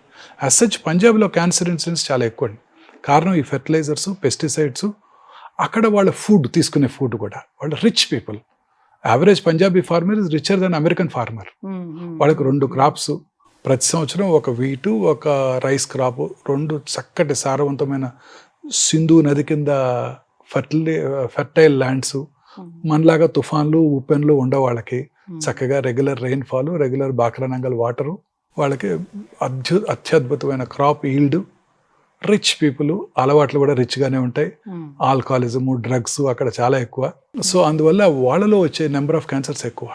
సో ఇవన్నీ కూడా ఒక ఏరియాలో కంటామినేషన్ అండి. ఇప్పుడు మన వాటర్ కంటామినేట్ అవటం వల్ల మనం తీసుకునే రైస్ కూడా కంటామినేట్ అయిపోయిందండి. ఇప్పుడు అన్ప్రాసెస్డ్ రైస్ అంటే హ్యాండ్ పౌండ్ రైస్లో వాటిలో ఆర్సెనిక్ కంటామినేషన్ కనుక్కున్నారు. ఎందుకంటే వాటర్, మన భూగర్భ జలాలు కంటామినేట్ అయిపోతున్నాయి. దాంతో ఈ హ్యాండ్ పౌండ్ రైస్ మన ఇవన్నీ కూడా కంటామినేట్ అవుతుంది. సో హ్యాండ్ పౌండ్ రైస్లో ఉండే ఆర్సెనిక్ కంటెంట్ ఇంకెక్కువగా ఉంటుంది. సో అన్ని రకాలుగా ఈ కంటామినేషన్ అర్బన్ ఏరియాస్లో, ఫ్యాక్టరీస్, ఉదాహరణకి యాస్బెస్టాస్ ఇండస్ట్రీస్, అన్ని రకాల industries, aluminium industries, nickel cadmium industries, dye industries, paint ఇండస్ట్రీలో పనిచేసే వాళ్ళకి, అలాగే సిగరెట్ ఇండస్ట్రీస్లో పనిచేసే వాళ్ళకి అన్నీ కూడా పొల్యూషన్. సిమెంట్ ఫ్యాక్టరీస్ పక్కన ఉండే వాళ్ళకి, థర్మల్ పవర్ ప్లాంట్ పక్కన ఉండే వాళ్ళకి, ఇవన్నీ కూడా pollution. And in addition to it automobile pollution. దీంతో పాటు ఇప్పుడు కొత్తగా plastics, micro plastics, plastic cup, పొద్దున్నే లేస్తే synthetic tooth paste, plastic brush, plastic mug, plastic bucket. అంటే ప్లాస్టిక్ అనేది మన జీవితంలో ఒక భాగం అయిపోయింది. ఎయిర్ కండిషన్ కార్లోకి వెళ్ళి పొద్దున్నే వేడిగా ఉంటుంది, అందులో అంత ప్లాస్టిక్ ఇంటీరియర్స్ నుంచి వచ్చే ఫ్యూమ్స్ మనం పీల్చడం, ప్లాస్టిక్ వాటర్లో వాటర్ తాగటం, ప్లాస్టిక్ కప్లో కాఫీ తాగుతున్నాం, ప్లాస్టిక్ ప్లేట్లో అన్నం తింటున్నాం. ఎక్కడ ఇవన్నీ మార్పులు చేసుకోవాలని అంటే ఒకరితో సాధ్యమయ్యేది కాదు. అండ్ మోర్ ఓవర్ ఏంటంటే మనం ఇప్పుడు ప్రత్యేకించి హెల్త్ కాన్షియస్ పెరిగి ఆర్గానిక్ ఫుడ్ ఇదంతా తీసుకోండి, సో కొంచెం హెల్త్ మీద కాన్సన్ట్రేట్ చేయండి అని చెప్తున్నారు. మనం ఎంత ఆర్గానిక్ గా మనం పండించుకుందాం చేద్దామన్నా సాయిల్ లోనే మైక్రో ప్లాస్టిక్స్ ఎక్కువ ఉన్నాయని అంటున్నారు. Discipline is very important. మీరు 1960s లో ఇంగ్లీష్ మూవీ చూడండి. వాళ్ళు సూపర్ మార్కెట్కి వెళ్ళి ఆ ప్లాస్టిక్ కంటైనర్ కాకుండా, ఇది కాకుండా మన పేపర్ బ్యాగ్లోనే తెచ్చుకొని ఇలా క్యారీ చేసుకొని తీసుకొస్తున్నారు. 1960s మూవీస్లో. మనం ఇప్పటికీ ప్లాస్టిక్ కంటైనర్ వెళ్తున్నాం. సూపర్ మార్కెట్కి వెళ్తే ప్లాస్టిక్ కంటైనర్ ఇస్తున్నారు వాళ్ళు. ఇప్పుడు కూడా ప్లాస్టిక్ ప్యాకెట్ ఇస్తున్నారు కదండి. వాళ్ళలాగా ఇలా పట్టుకొని రావట్లేదు. మనం మొక్కలు తెచ్చుకోవాలన్నా అది కూడా ప్లాస్టిక్ లో వస్తున్నాం. చూడండి 60s లో మూవీ కూడా చూడండి ఇలా పట్టుకొని వస్తుంటారు ఇంగ్లీష్ Yes, మూవీలో అవును. మార్కెట్కి వెళ్ళి. Mhm. సో మన మనలో మనం డిసిప్లిన్ అలవర్చుకోవాలి. మనగా మనం వాలంటరీగా వీటన్నిటికీ దూరంగా ఉండటానికి ప్రయత్నం చేయాలి. చేయగలమని కాదు, ప్రయత్నం చేయాలి. ఎంత చేసినా రోజు అవే వాడుతున్నాం. Of course. బేసిక్ ఏంటంటే ఎక్కువగా వెజిటేబుల్స్ అండ్ ఫ్రూట్స్ ఎవరైతే తక్కువగా తీసుకుంటారో వాళ్ళల్లోనే క్యాన్సర్ ఎక్కువగా డెవలప్ అయ్యే ఛాన్స్ ఉందని అంటున్నారు. ఎంతవరకు వాస్తవం? Absolutely correct. ఎలా అంటే ఫ్రూట్స్ ఆర్ న్యాచురల్ ప్రొడ్యూస్ అండి. వీటిలో ఉన్నటువంటి యాంటీ ఆక్సిడెంట్స్ ఇవన్నీ ఫ్రీ రాడికల్స్ని కంట్రోల్ చేసి క్యాన్సర్ రాకుండా దోహదం చేస్తాయి. వాటిలో ఉండే విటమిన్స్, అనేక రకాలైన రసాయనాలు మనకి ఎంతో హెల్ప్ఫుల్గా ఉంటాయి. ప్రతి fruit is a powerful medium to prevent all ailments అండి. ఎవ్రీ ఫ్రూట్, మన రోజు తినే రేక్కాయలు, రోజు తినే జామకాయలు, ఉసిరికాయలు, వీటన్నిటిలో ఉండే అన్ని అవకాడోలు, కివీలు తినక్కర్లేదండి. వీటిలో ఉన్నటువంటి సమ్మేళనాలు మనందరికీ చాలా యూస్ఫుల్ అండి. రోజు రెగ్యులర్గా తినే మనకు సీజనల్ ఫ్రూట్స్ అన్ని రకాల క్యాన్సర్స్ని, అన్ని రకాల ఎయిల్మెంట్స్ని, కర్నరీ ఆర్టరీ డిసీజ్ కూడా తగ్గించేస్తాయి. సహజంగా దొరికే నట్స్, పిస్తాషియో, బాదము, సన్ఫ్లవర్ సీడ్స్, పుచ్చకాయ గింజల్లోనూ అలాగే పపాయ గింజల్లో ఉండే నట్స్ కూడా they are all far superior, highly nutritious. అవి కనుక రెగ్యులర్గా తీసుకుంటే ఏ జబ్బులు రావండి. సో వెజిటబుల్స్, అన్ని రకాల వెజిటబుల్స్, ఫైబరు, వాటిలో ఉండే రకరకాల మనకి కెమికల్స్, ఫుడ్ ఐటమ్స్, ఇవన్నీ కూడా చాలా యూస్ఫుల్ టు అవర్ బాడీ అన్నమాట. ఫ్రూట్స్ రెగ్యులర్గా తీసుకుంటూ, రెడ్ మీట్ తక్కువగా తీసుకుంటూ, గ్రీన్స్ ఎక్కువగా తీసుకుంటూ, వెజిటబుల్స్ ఎక్కువగా తీసుకుంటూ, రెగ్యులర్గా ఎక్సర్సైజ్ చేస్తూ, ఒబేసిటీని ప్రివెంట్ చేస్తూ, దురలవాట్లకు దూరంగా ఉంటూ, సిగరెట్ స్మోకింగ్, ఆల్కహాల్ అలాంటి వాటి దూరంగా ఉంటూ, లీన్ బాడీ మాస్ మెయింటైన్ చేస్తే అన్ని రకాల జబ్బులు ఇంక్లూడింగ్ క్యాన్సర్ నుంచి దూరంగా ఉండడానికి అవకాశం ఉంటుంది. రైట్. భూమిలో పండేటువంటి ఇప్పుడు ఈ కందు దుంపలు ఏవైతే ఉంటాయో, లేకపోతే క్యారెట్, బీట్రూట్, ఇవన్నీ కూడా ఆరోగ్యానికి చాలా మంచివి చాలా అంటున్నారు. మంచివి. Yes. కానీ అవి తీసుకున్నా కూడా ఇప్పుడు క్యాన్సర్ కారకాలు చాలా ఎక్కువగా ఉన్నాయి. That is because of the pollution. భూగర్భ జలాలు కూడా కలుషితం అయిపోయాయి. ఇందాక చెప్పాను కదా, దంపుడు బియ్యం కూడా కలుషితం అయిపోయింది. సో అది మెయిన్ రీజన్ మేడం. ఇవంతా చూస్తుంటే చూసేవాళ్ళు ఏమనుకుంటారంటే ఇంకా మేము ఏదైనా బతకాలి. అవును, నేను రోజు ఎలా బతకాలి, ఎలా బ్రతకాలి, ఏదైనా బతకాలి. ఇటువన్నిటికన్నా ముఖ్య కారణం ఇంకోటి ఉందండి క్యాన్సర్ రావడానికి. అది మానసిక ఒత్తిడి, స్ట్రెస్. మన బాడీలో ఈ మ్యూటేషన్స్ ఏవైతే ఇందాక మనం అనుకున్నామే, ఎగ్జోమ్స్, ట్రిగ్గర్ మ్యూటేషన్స్, ఆ ఆంకోజీన్స్ 500 to 600 ఆంకోజీన్స్ ఉంటాయి, క్యాన్సర్ కారక జన్యువులు ఉంటాయని ఇప్పుడే డిస్కస్ చేసాం. వాటిలో మ్యూటేషన్స్ వల్లే క్యాన్సర్ వస్తుందని కూడా మనం ఇప్పుడు ఖచ్చితంగా నమ్ముతున్నాం. ఆ మ్యూటేషన్స్ సహజంగా ప్రతి బాడీలోనూ జరుగుతూ ఉంటాయి.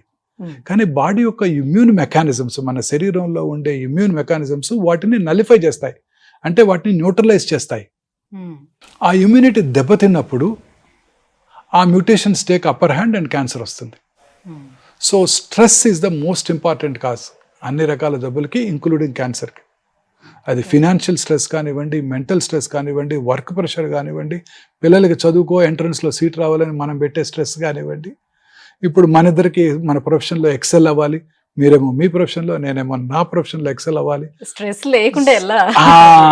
అలా లేకుండా ఉన్న రోజే, అలా లేకుండా ఉన్నప్పుడే ఈ జబ్బులు రావు. మనం అందరం అది అలవర్చుకోవాలి. అన్ని రకాల ప్రెషర్స్కి దూరంగా ఉండాలి. చాలాసార్లు స్ట్రెస్కి లోనవుతాం. ఒక పేషెంట్కి చాలా చక్కగా ఆపరేట్ చేస్తాను, 6.5 గంటలు కష్టపడతాను, సర్జరీ అయిపోయిన తర్వాత పేషెంట్కి 2వ రోజో 3వ రోజో రికవర్ అయిపోయాడు అనుకున్నప్పుడు హార్ట్ అటాక్ వస్తుంది. అతనికి ఉన్న మానసిక ఒత్తిడి వలన. పేషెంట్ అటెండర్స్ ఏమో నన్ను తిడుతుంటారు, నువ్వు చేసిన సర్జరీ తర్వాత హార్ట్ అటాక్ వచ్చిందని. అప్పుడు మేము కూడా స్ట్రెస్కి లోనవుతాం, అబ్బా ఇలా దొరికేమేంటని. సో ఇది కూడా, కానీ వాటన్నిటిని మనం అధిగమించి మనము స్ట్రెస్ లేకుండా ఉన్న రోజే మనం సక్సెస్ఫుల్ అవుతాం. ఇప్పుడు ఈ క్రికెటర్స్ ఉంటారు, మీరే చూస్తున్నారు, లాస్ట్ ఓవర్లో ఎక్కువ స్కోర్ చేస్తారు, లాస్ట్ ఓవర్లో ఒక ఈ బకిల్స్ అండర్ ప్రెషర్. చివరిలో టెన్నిస్ పాయింట్ చూస్తుంటారు, 5 మ్యాచ్ పాయింట్స్ని కాదని అతను గెలుస్తారు. మన ఈ మధ్య 5.5 hours మ్యాచ్ జరిగింది ఫ్రెంచ్ ఓపెన్లో, చూశారు మీరు. 5 మ్యాచ్ పాయింట్స్ని క్రాస్ చేసి అతను మళ్ళీ, that is not buckling under stress. ఆ స్ట్రెస్ని ఓవర్కమ్ చేసిన అతనే సక్సెస్ఫుల్ అవుతాడు. టెన్నిస్ మ్యాచ్ విన్నర్ కానివ్వండి, డాక్టర్గా కానివ్వండి, యాంకర్గా కానివ్వండి. అదే ఆ స్ట్రెస్కి దూరంగా ఉండాలండి. మానసిక ఒత్తిడిని అధిగమించడానికి మనకుగా మనం ప్రాక్టీస్ చేయాలి. దాని మెడిటేషన్ అనండి, దేవుడి మీద నమ్మకం ఉంచడం అనివ్వండి, ఏదైనా కానివ్వండి. స్థిత ప్రజ్ఞత అంటారు తెలుగులో. That is very important. స్థిత ప్రజ్ఞత రావాలి అని అంటే చాలా చాలా ప్రాక్టీస్ చేయాలి, అదే కదా. ప్రాక్టీస్ చేయాలి. అది చేయగలిగిన రోజు ఏ జబ్బులు రావని నేను 100% గట్టిగా నమ్ముతున్నాను. క్యాన్సర్ని కూడా, క్యాన్సర్కి ఇంగ్లీష్ వైద్యం అంటే మా వైద్యం చేయించుకోకుండా క్యూర్ అవుతుందని కూడా నమ్ముతున్నానండి. ఇప్పుడు ఇన్ని సంవత్సరాల అనుభవం తర్వాత, 34 సంవత్సరాలుగా హైదరాబాద్లో ప్రాక్టీస్ చేస్తాను. ఇన్ని సంవత్సరాల అనుభవం తర్వాత నేను తెలుసుకుంది ఇదే. క్యాన్సర్ని మా ట్రీట్మెంట్ లేకుండా మీరు స్థిత ప్రజ్ఞతతో ఉండి జయించవచ్చు. రమణ మహర్షి గారు విన్నారు కదా, ఆయన క్యాన్సర్ వచ్చింది, ఆయనకి సాఫ్ట్ టిష్యూ సార్కోమా వస్తే అడియార్లో మా బాస్ కృష్ణమూర్తి గారు ఆపరేషన్ చేశారు. ఆయన చెప్పారు, కృష్ణమూర్తి గారు ఆయన ఓన్ మాకు చెప్పారు, వారు ఎనస్థీషియా తీసుకోకుండా సర్జరీ చేయించుకున్నారంట. అలా చిరునవ్వుతూ నవ్వుతూ సిస్టర్స్ చెప్పేవారు మాకు, సీనియర్ సిస్టర్స్, మేము అప్పుడు లేము. ఆ తర్వాత ఆయన ఏమి ట్రీట్మెంట్ తీసుకోలేదు, నిండు కాలం బ్రతికారు. అంటే ఆ స్టేజ్ అందరికీ వస్తుందని నేను చెప్పలేనండి. ఆ స్టేజ్ రావడానికి ఆయన ఎంతో సాధన చేశారు. ఆయన మహర్షి, ఆయన సాధన చేశారు. సో మనం కూడా మన వరకు వీలైనంత వరకు ఈ ప్రోగ్రామ్ చూసే వాళ్ళందరికీ నేను చేసే విజ్ఞప్తి ఏంటంటే, మనము మానసికంగా ఆందోళనకు లోనవ్వకూడదు. ముఖ్యంగా పిల్లలు కూడా చూడండి, 10th క్లాస్ ఫెయిల్ అయ్యారని సూసైడ్ చేసుకుంటున్నారు, బిజినెస్లో ఫెయిల్ అయ్యారని సూసైడ్ చేసుకున్నారు. నేను ఎప్పుడో చూశాను, ఒక విజయవాడలో ఒక ఆయన ఎవరో హోటల్లో సూసైడ్ రోజు చూస్తున్నాము, సూసైడ్ చేసుకున్నారు, సడన్ గా హార్ట్ అటాక్ వచ్చి పడిపోతున్నారు. వీటన్నిటి కారణం ఇదేనండి, మానసిక ఒత్తిడి. వీటికి దూరంగా ఉన్నట్టయితే, చాలా కష్టపడాలి దీనికి, నేను కూడా చాలా కష్టపడతాను దీనికి. దూరంగా ఉన్నట్టయితే ఏ జబ్బులు రావండి, క్యాన్సరు రాదు. ఇంతకు ముందు మీరు చెప్పారు, సో ఒబేస్ గా కూడా ఉండద్దు, చూసుకోవాలి, కంట్రోల్లో పెట్టుకోవాలని. ఒబేసిటీకి క్యాన్సర్ కి ఏంటి సార్ సంబంధం? Obesity is related to all sorts of problems అండి. పొట్ట చుట్టూ ఉండే కొవ్వండి అన్ని రకాల జబ్బులకి మూల కారణం. కర్నరీ ఆర్టరీ డిసీజ్ కి, సెర్బ్రోవాస్కులర్ యాక్సిడెంట్స్ కి, క్యాన్సర్స్ కూడా. ఒబీస్ ఉమెన్లో హార్మోన్ ఇంబ్యాలెన్స్, పురుషుల్లో ప్రాస్టేట్ క్యాన్సర్, ఆ స్త్రీలలో ఎండోమెట్రియల్ క్యాన్సర్, బ్రెస్ట్ క్యాన్సర్ వచ్చే అవకాశాలు చాలా ఎక్కువగా ఉంటాయండి. మానసిక ఆందోళనలో ఉండి సరిగా నిద్రపోకపోయినా క్యాన్సర్ వస్తాయండి. ఇప్పుడు ఈ నైట్ టైం పనిచేసే వాళ్ళందరూ ఉంటారు చూడండి, ఇప్పుడు గచ్చిబౌలి వచ్చినప్పుడు మీరు చూస్తుంటారు, టాల్ టవర్స్, రాత్రంతా లైట్లు వెలుగుతూ ఉంటాయి. నైట్ టైం ఆ బీపీ ఆఫీస్లో పనిచేస్తుంటారు, అమెరికన్ టైమింగ్స్కి, యూరోపియన్ టైమింగ్స్కి. వాళ్ళందరిలో కూడా రిస్క్ ఎక్కువ ఉంటుందండి. చక్కగా మీరు 7 భోజనం చేసేసి 8 ఈ మొబైల్ ఫోన్ చూడకుండా, టీవీ చూడకుండా 8:30 మీరు నిద్రపోయారనుకోండి, పొద్దున్నే 12:30 నుంచి 1:30 లోపల మీ బాడీలో రాత్రి లైట్ లేకుండా పడుకోవాలండి. మీరు బెడ్ లైట్ కూడా వేసుకోకూడదు. మెలటోనిన్ అనే హార్మోన్ ఉత్పత్తి అవుద్దండి. ఆ melatonin has a strong anti cancer properties. మీకు అన్ని రకాల క్యాన్సర్ రాకుండా చేస్తుంది అది. రోజు రాత్రి 11 దాకా పనిచేసి 11కి వచ్చి డిన్నర్ చేసి 12 దాకా మీరు ఆ బ్లూ స్క్రీన్ మొబైల్ చూస్తూ మెసేజ్లన్నీ ఆన్సర్ చేస్తూ 1 గంటకో 12:30కో పడుకున్నారనుకోండి, మీకు మెలటోనిన్ హార్మోన్ ప్రొడ్యూస్ అవుతుంది. అలాగే రాత్రి కూడా పనిచేసే వాళ్ళు ఎవరికి కూడా ప్రొడ్యూస్ అవుతుంది. ఆ రిథమ్ అండి. రాత్రి అంటే కొంతమంది చెప్తూ ఉంటారు, మనం ఇలా చెప్పేటప్పుడే సో మన కింద కొన్ని కామెంట్స్ కూడా వస్తూ ఉంటాయి. నేను సాఫ్ట్వేర్ ఎంప్లాయీ, నేను చాలా కొన్ని సంవత్సరాల నుంచి నేను చేస్తున్నాను ఇలా నైట్ టైం వర్క్ అనేది, బట్ నేను బానే ఉందనే అనేక రకాల ఎలిమెంట్స్ వాళ్ళకే వస్తున్నాయి కదండి, అందరికీ వస్తున్నాయి. వారే ఉందండి, దేర్ ఇస్ నో ఎక్సెప్షన్. అందరికీ వస్తున్నాయి, యాంకర్స్కి వస్తున్నాయి, డాక్టర్లకు వస్తున్నాయి. అందరికన్నా డాక్టర్లే ఎక్కువ చనిపోతున్నారు. ఇప్పుడు నార్మల్ ఇండివిజువల్ లాంజివిటీ 70 years ఉన్నట్టయితే డాక్టర్స్ లాంజివిటీ 62. డాక్టర్సే తొందరగా చనిపోతున్నారు అందరికన్నా. మోస్ట్ డిఫికల్ట్ ప్రొఫెషన్ మాదే, సాఫ్ట్వేర్ ప్రొఫెషనల్ కన్నా మాదే ఎక్కువ ప్రొఫెషన్. మీరు పెట్టే బాధలకి రోజు అందరికన్నా ఎక్కువ స్ట్రెస్ మాకే ఎక్కువ. ప్రతిరోజు లేగానే పొద్దున్నే రౌండ్స్ రాగానే అది ఎందుకు లేవలేదు, అసలు ఎందుకు వచ్చింది, ఎందుకు కాంప్లికేషన్ వచ్చింది, 2 రోజుల్లో పంపిస్తున్నారు, ఇప్పుడు 2.5 రోజులు అయింది, బిల్లు పెరిగిపోతుంది. నాకు ఎక్కువ స్ట్రెస్ పెట్టేది పేషెంట్లే. నిజంగానండి, డాక్టర్ ఇప్పుడు కరోనా వచ్చినప్పుడు, ఎపిడమిక్ వచ్చినప్పుడు, కరోనా వచ్చిన ప్రజల కన్నా కరోనా వచ్చిన డాక్టర్లే ఎక్కువ మంది చనిపోయారు పర్సెంటేజ్ వైజ్. అలాగే డాక్టర్స్ లాంజివిటీ నేషనల్ లాంజివిటీ కన్నా తక్కువ ఉందండి. మీరు సామాన్య ప్రజలు 70 ఏళ్ళు బతుకుతుంటే డాక్టర్లు 62 ఏళ్ళే బతుకుతున్నారు, అనేక రకాల ఎలిమెంట్స్ తో. కారణం ఇదేనండి, మానసిక ఒత్తిడి, ఆందోళన. సో షుగర్స్ ఎక్కువ తినడం వల్ల కూడా మనకి క్యాన్సర్ వచ్చే అవకాశం ఉందని చెప్తున్నారు. సో చిన్నపిల్లలు ఎక్కువగా ఈ పీచ్ మిఠాయిలు, కాటన్ క్యాండీస్, దాంట్లో అది తినడం వల్ల కూడా వస్తుంది. అవునండి, రోడమిన్ బి ఆల్రెడీ బ్యాన్ చేశారు కర్ణాటకలో, పాండిచేరిలో, ఫస్ట్ పాండిచేరిలో బ్యాన్ చేశారు. ఇప్పుడు ఈ మంచూరియా, కలర్స్, ఆ red colour chilli 65 chilli chicken 65 అది గ్రేట్ మెడ్రాస్లో స్టార్ట్ అయింది ఆ బేకరీలో. చికెన్ 65 అందులో వాడే కలర్స్ అన్ని కూడా కర్ణాటకలో బ్యాన్ చేశారండి ఫుడ్ సేఫ్టీ అథారిటీస్. అన్ని రకాల ప్రాసెస్డ్ ఫుడ్స్ మేడం ఈ చికెన్ 65లో వాడే కలర్స్, చిల్లీ పౌడర్లో వాడే సూడాన్ రెడ్, పసుపులో వాడే లెడ్ క్రోమేటు, రోడమిన్ బి, అనేక రకాల ఐస్ క్రీముల్లో వాడే ఎమల్సిఫైయర్స్, స్వీట్స్లో వాడే అనేక రకాలైన ప్రాసెస్డ్ కలర్స్, అజినమోటో, చైనీస్ ఫుడ్స్లో ఉండే అజినమోటో, ఎసెన్షియల్ కూడా బాగా అన్నీ అండి. ఇవన్నీ కూడా బిస్ఫెనాల్ ఏ, అన్నీ కూడా క్యాన్సర్ కారకాలండి. ఈ చాడ్ ఫుడ్ మీరు బాగా ఇష్టంగా తింటారా? తండూరి చికెన్, తండూరి పన్నీరు నేను తక్కువేనా? పోన్లేండి అదృష్టవంతులు. ఆ బ్లాక్ కలర్ ఉంటుంది చూడండి, అందులో అనేక రకాలైన హైడ్రోకార్బన్స్ ఉంటాయి. అవన్నీ కూడా క్యాన్సర్ దారితీస్తాయండి. అన్ని రకాల food items, name any food item అండి. మ్యాంగోస్ మీద వాడే కలరు, వ్యాక్సింగు, తర్వాత ఫ్రూట్స్ మీద వాడే కలర్స్, ఫెర్టిలైజర్స్, పెస్టిసైడ్స్ అవి వదిలేసేయండి. ఈ కెమికల్స్ మన మధ్య సింగపూర్ ఎక్స్పోర్ట్ చేస్తే మన మసాలా పౌడర్స్ దాంట్లో కూడా బ్యాన్ చేస్తారు. మన ఆంధ్రప్రదేశ్ నుంచి ఎక్స్పోర్ట్ అయిన ప్రాన్స్ మన యుఎస్లో రిటర్న్ పంపించారు. క్రిమి సంహారక మందులు ఉన్నాయని, అవశేషాలు ఉన్నాయని. కొన్ని రకాల పికిల్స్ అక్కడికి ఎక్స్పోర్ట్ చేస్తే మన తెలుగు వాళ్ళు తింటారు కదా అని వాటిల్లో ఇన్సెక్టిసైడ్ ఉందని బ్యాన్ చేస్తారు. మీరు తాగే cool drink is just nothing but poison ma'am. Diet coke nothing but poison. ఇవన్నీ కూడా నాకు తెలియకుండా తీసుకున్నాను చిన్నప్పుడు. ఇవన్నీ నథింగ్ బట్ ఇప్పుడే డైట్ గురించి చదువుతూ ఉన్నాను ఈ మధ్య. ఇంకా తీసుకోవటం వల్ల కూడా క్యాన్సర్ ని మనం క్యూర్ చేయలేకపోతున్నాము. క్యాన్సర్ ని ప్రివెంట్ చేయడానికి మనం ఏం చేయాలి అంటే డైట్ అనండి most important. So now I'm working on diet. రోజు ఏదో ఒక వర్క్ చేస్తున్నాను డైట్ మీద, ఏదో ఒక రీల్ చేస్తూనే ఉన్నాను డైట్ మీద. మన ప్రజల్లో అవగాహన పెంచి మంచి డైట్ కనుక వారు తీసుకుంటే అట్లీస్ట్ నెక్స్ట్ డికేడ్ లో క్యాన్సర్స్ తగ్గిపోవాలి. That is my aim now.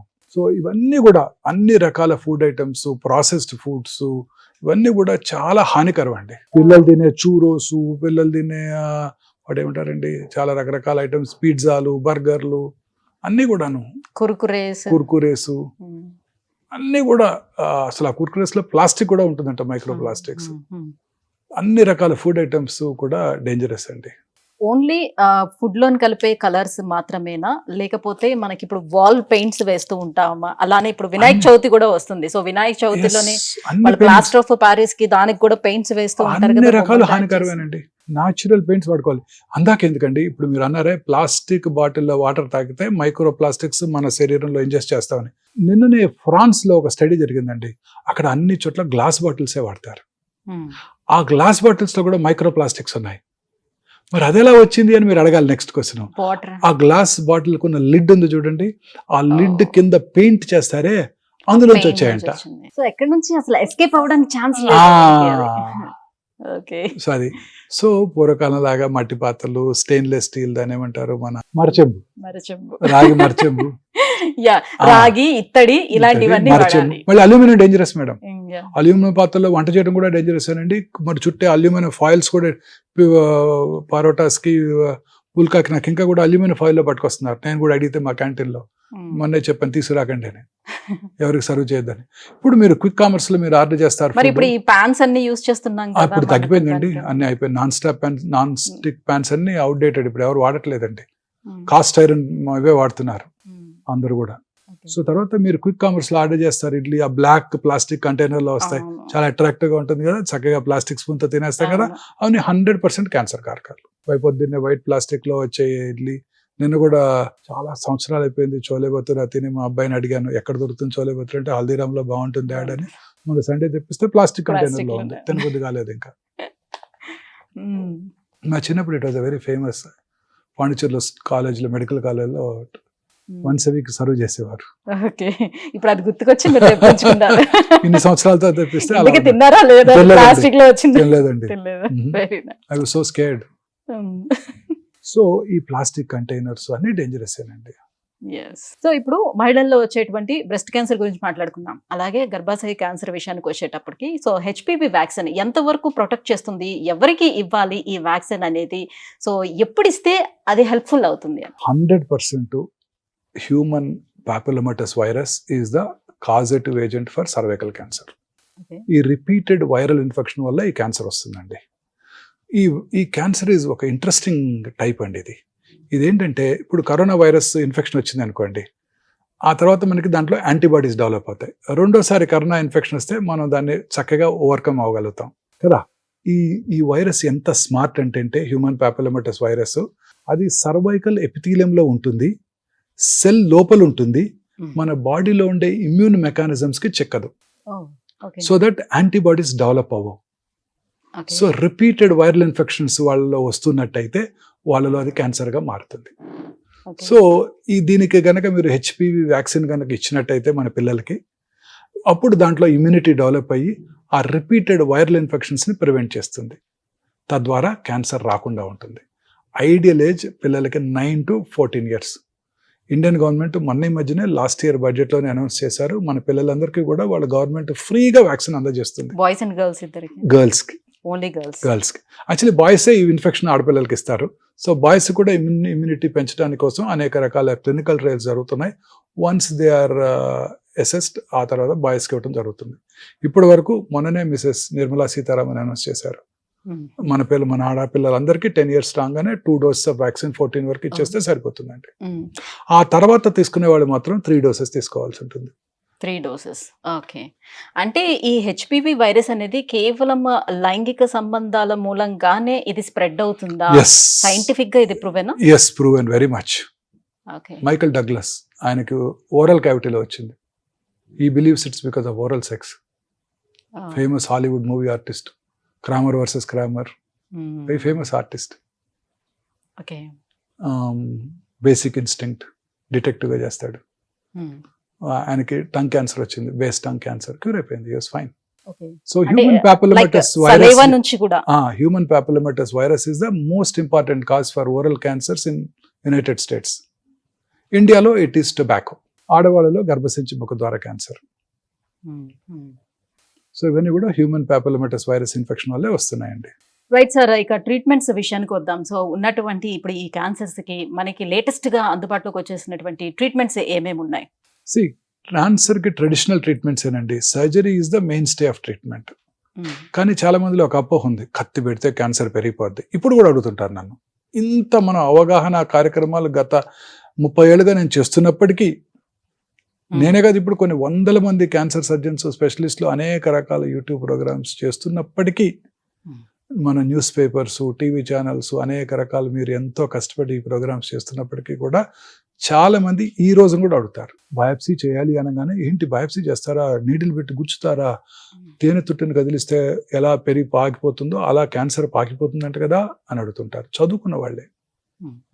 కత్తి పెట్టి క్యాన్సర్ని కోస్తారా, కత్తి పెడితే క్యాన్సర్ పెరిగిపోతుందనే కదా అందరు చెప్పుకుంటా ఉంటారు అని అడుగుతుంటారు. దిస్ ఇస్ పూర్తిగా అపోహ మాత్రమే. అంటే వాళ్ళకున్న బిలీవ్ ఏంటంటే ఒక పుండుని చిట్లించితే ఎట్లా అయితే అది అలా స్ప్రెడ్ అయిపోతుందో అలా అయిపోతుందని అనుకుంటున్నారు. Misconception, myth. క్యాన్సర్ కి ట్రీట్మెంట్ ఒక సర్జరీ అనండి. బ్రెయిన్ లో ట్యూమర్ అయినా, కాలు చిటికెన్ వేల్లో వచ్చే మెలనోమా అయినా, ఎక్కడొచ్చినా బ్లడ్ క్యాన్సర్ తప్ప క్యాన్సర్ని సర్జరీ చేయటం ద్వారానే క్యూర్ చేయవచ్చు. ఇంకే ఏ ఇతర చికిత్స కూడా క్యూర్ చేయలేదు. బ్లడ్ని కట్ చేయలేం కదండి, బాడీ అంతా ఉంటుంది. వాటిని కీమోథెరపీ, టార్గెటెడ్ థెరపీ, ఇమ్యూనోథెరపీ ద్వారా బ్లడ్ క్యాన్సర్స్ని క్యూర్ చేయవచ్చు. మిగతా ఏ క్యాన్సర్ అయినా అర్లీగా కనుక్కుంటే శస్త్రచికిత్స, సర్జరీ ద్వారానే క్యూర్ చేయగలుగుతాం. కానీ ఎవరు కూడా అర్లీ స్టేజ్లో రారు. అర్లీ స్టేజ్లో పెద్దగా సిమ్టమ్స్ కలిగించవు, సైలెంట్ కిల్లర్, పెరిగిపోతూ ఉంటాయి, పెరిగినాకే వస్తారు. కాబట్టి సర్జరీ చేసే స్టేజ్ దాటిపోయినప్పుడు ముందుగా కీమోథెరపీ లేక రేడియోథెరపీ లేదా 2 కలిపి ఇచ్చి డౌన్ సైజ్ చేసి ఆ తర్వాత సర్జరీ చేసే స్టేజ్కి వస్తే సర్జరీ చేస్తుంటాం. ఇది cancer treatment. So main treatment surgery, chemotherapy, radiotherapy. ఇప్పుడు కొత్తగా టార్గెటెడ్ థెరపీలు, ఇమ్యూనోథెరపీలు అనేకమైన వస్తున్నాయి, జీన్ థెరపీలు.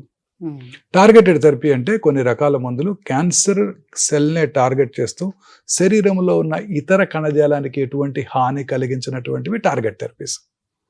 ఇక ఇమ్యూనోథెరపీ అనేది ఒక వెరీ ఇంట్రెస్టింగ్ కాన్సెప్ట్. ఫ్యూచర్లో ఇవే ఉండబోతున్నాయి. కాకపోతే ఇప్పుడు పేటెంట్ లాస్ వల్ల మన భారతదేశంలో అవి అందుబాటులో లేకపోవడంతో చాలా ఎక్స్పెన్సివ్గా ఉంటున్నాయి, prohibitively expensive, beyond the reach of a rich man also.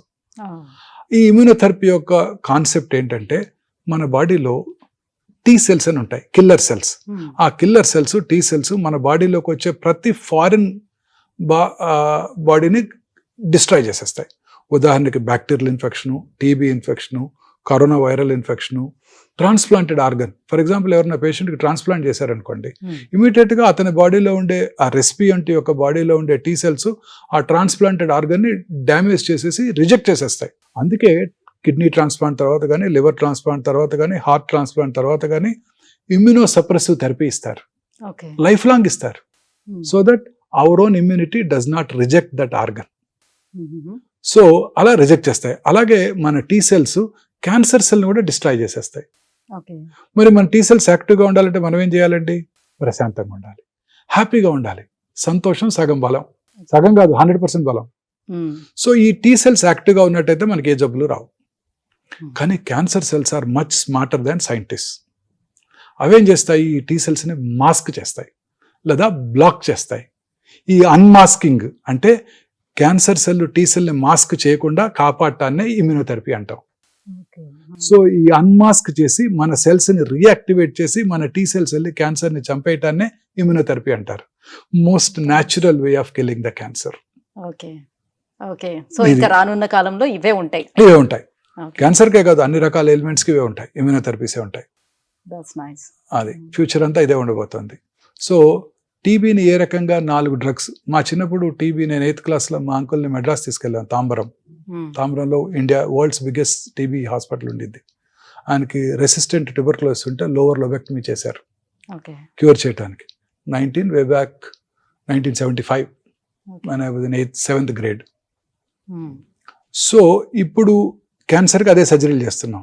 Cancer కూడా 4 డ్రగ్స్ వచ్చేస్తాయి. ఇప్పుడు టీబీకి 4 డ్రగ్స్ వచ్చాయి. ఇప్పుడు టీబీ రాగానే మీ ఇంటి పక్కన ఉన్న ఫిజిషియన్ 4 డ్రగ్స్ రాసి ఇచ్చేస్తాడు, AK-84, అందరూ క్యూర్ అయిపోతుంది. అలా క్యాన్సర్ కూడా 4 డ్రగ్స్ వస్తాయి. Nibs and nabs, mibs and mabs, 4 drugs ఉంటాయి ఇంకా. సో క్యాన్సర్ని కూడా ఒక 20 ఏళ్లలో క్యూర్ చేసేస్తామండి. అంటే సర్జన్స్ మాకందరికి జాబ్స్ ఉండవు. నేను రిటైర్ అయిపోతాను అనుకోండి, అది కొత్త జబ్బులు వస్తాయి, అది వేరే విషయం. నేను రిటైర్ అయిపోతా, నాకు బాధ లేదు.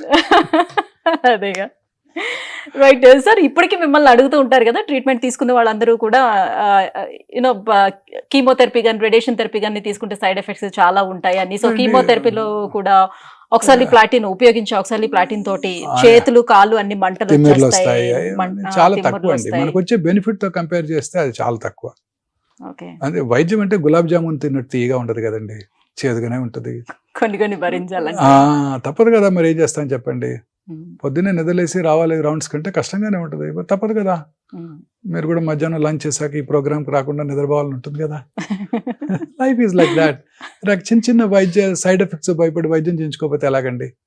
ఫస్ట్ క్వశ్చన్ నన్ను అదే అడుగుతారు పేషెంట్, రేడియేషన్ ఇవ్వాలి అనగానే తట్టుకుంటారా డాక్టర్ గారు అంటాడు.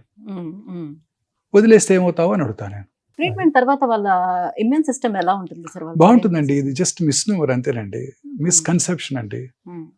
క్యాన్సర్ ట్రీట్మెంట్ తీసుకుంటే ఇమ్యూనిటీ తగ్గిపోద్ది, బాగా వీక్ అయిపోతారు, ఇదైపోతారు అని అన్ని అపోహలేనండి. యువరాజ్ సింగ్ ఏమైనా అయిందా? చక్కగా క్రికెట్ ఆడుకోలేదు. లాన్స్ ఆర్మ్స్ట్రాంగ్, మనీషా కొయిరాలా ఎంత అందంగా ఉన్నారండి, ఇప్పుడు అంతే అందంగా ఉన్నారు. Lisa Ray, she is very beautiful. Bone marrow transplant చేసుకున్నారు. మమతా మోహన్ దాస్, సోనాలి బింద్రే చూడండి ఇప్పుడు కూడా యాంకర్ చేస్తున్నారు, మనందరిని ఎంటర్టైన్ చేస్తున్నారు 4th స్టేజ్ క్యాన్సర్ ఉంచుకొని. ఆ చిన్నపిల్లలు వాళ్ళు ఎంత ధైర్యంగా ఉన్నారండి, వాళ్ళ పట్టుదల, వాళ్ళ రెసిలియన్స్ నాకే ఆశ్చర్యంగా ఉంది. ఆశ్చర్యంగా ఉందండి. అంటే మీకు ఇప్పుడు వరకు చాలా టిపికల్ అనిపించే సిచ్యువేషన్స్ ఏమున్నాయి? అంటే మీరు ఇప్పటి వరకు ట్రీట్ చేయలేమా, ఇది కష్టం, ఇంకా వీళ్ళని సేవ్ చేయలేము అనిపించినటువంటి క్యాన్సర్స్ ఏం చూసారు? అన్ని చాలా రకాల క్యాన్సర్స్ అండి. ఈ అమ్మాయి అసలు బ్రతక, చాలా మంది ఇగ్నరెంట్ పీపుల్ ఉంటారండి. అంటే వాళ్ళు విలేజ్ నుంచి వస్తారు, అసలు క్యాన్సర్ అంటే ఏంటో తెలియదు. భర్త తీసుకొస్తే తీసుకుంటారు, ట్రీట్మెంట్ తీసుకుంటారు, ఇంటికి పోతారు, హ్యాపీగా ఉంటారు, వాళ్ళకి ఏ జబ్బు తిరిగి రాదు. ఈమె బతకదు అనుకుంటా, లాస్ట్ స్టేజ్లో వచ్చారు అనుకుంటాను. వాళ్ళకి ఏం తెలియదండి, ఇగ్నరెన్స్ ఇస్ బ్లిస్. ఏం తెలియదు, ఇది తిరిగి వస్తుంది, తిరిగి వస్తావా, తిరిగి వస్తే నా పరిస్థితి ఏంటి, నా పిల్లల పెళ్ళి ఎలా చేయాలి, ఏముండవు వాళ్ళకి. హ్యాపీగా ఉంటారు. భర్త తీసుకొస్తాడు, వైద్యం చేయించుకుంటారు, మాట్లాడకుండా వాళ్ళు క్యూర్ అయిపోద్ది. 20 ఏళ్ళు 30 ఏళ్ళుగా నా దగ్గరికి వస్తూనే ఉన్నారు, హ్యాపీగా ఉన్నారు వాళ్ళు. ఎవరైతే టెన్షన్ పడుతుంటారో, తిరిగి వస్తుందా, సైడ్ ఎఫెక్ట్స్ ఏంటి, ఇమ్యూనిటీ తగ్గిపోద్దా, ఆ తర్వాత నేను ఏం చేయగలుగుతాను, జాబ్ కలగలనా లేదా, నా శాలరీ ఎలా ఉంటుంది, జాబ్ పోతే నా పిల్లలకి ఎలా, భవిష్యత్తు ఎలా, ఇలా రకరకాలుగా ఆలోచించారనుకోండి, ఆ మానసిక ఒత్తిడికే ఇమ్యూనిటీ తగ్గిపోతుందండి. చాలాసార్లు నా పేషెంట్స్కి నాకు చెప్పబుద్ధి కాదు, లేట్ స్టేజ్ అయినా కూడా వాళ్ళకి చెప్పకుండా ఉన్నట్టయితే వాళ్ళ క్యూర్ అవుతుందని నా నమ్మకం అండి. కానీ ఈ మధ్య చాలాసార్లు పేషెంట్స్ అటెండర్స్ కూడా అలానే ఉంటారు, చెప్పొద్దండి అంటారు, ముందు రోజే వచ్చేస్తారు. రేపు మా ఆంటీని తీసుకొస్తా, మీరు చెప్పకండి అంటారు. తీసుకొచ్చిన తర్వాత వెనకాల నుంచి అని నాకు గుర్తు చేస్తుంటారు. వాళ్ళందరూ బాగానే ఉన్నారండి. ఎప్పుడైతే మనం చెప్పాము నీకు క్యాన్సర్ ఉంది, వెంటనే తిరిగి వస్తా డాక్టర్ అంటారు. మనం అబద్ధం ఎక్కడ చెప్పగలమండి? తిరిగి రావచ్చండి అంటాం. పాపం వాళ్ళు ఆందోళనకు లోనవుతారు. ఇక ఈ జీవితాంతం ఎప్పుడు తిరిగి వస్తుందని ఆలోచిస్తూ ఉంటారు, మానసికంగా ఒత్తిడికి లోనవుతుంటారు. ఇదేమి తెలియని వాళ్ళు ఉన్నారనుకోండి కొంతమంది, ముఖ్యంగా స్త్రీలు. నా పేషెంట్స్ చాలా ఎక్కువ మంది స్త్రీలు ఉంటారు, ఎందుకంటే breast cervix is the commonest tumour. వాళ్ళకి ఏం తెలియదండి. హస్బెండ్ తీసుకొస్తారు, వైద్యం చేస్తారు, 6 నెలలకు వస్తారు, సంవత్సరానికి వస్తారు, చెకప్ చేయించుకుంటారు, ఇంటికి పోతారు. వాళ్ళకేం తెలియదు. బాగున్నానయ్యా అంటారు. వాళ్ళకి ఏ జబ్బు తిరిగి రావట్లేదు, టెన్షన్ లేకుండా, చీకూర్చింత లేకుండా, భర్తకు వదిలేశారు, వాళ్ళ ఇష్టం. వైద్యం చేయించుకుంటారు, ఈయన ఆందోళన పడుతుంటాడు, వీళ్ళు బాగుతారు కానీ వాళ్ళు బాగానే ఉంటారు. సో రేపు చనిపోయే వాళ్ళకు కూడా మీ అబ్బాయి అమెరికా నుంచి మందు తెచ్చాడు అని చెప్పి తొలిస్థిద్దాం నోట్లో పోసినా చాలా కాలం బతుకుతారండి.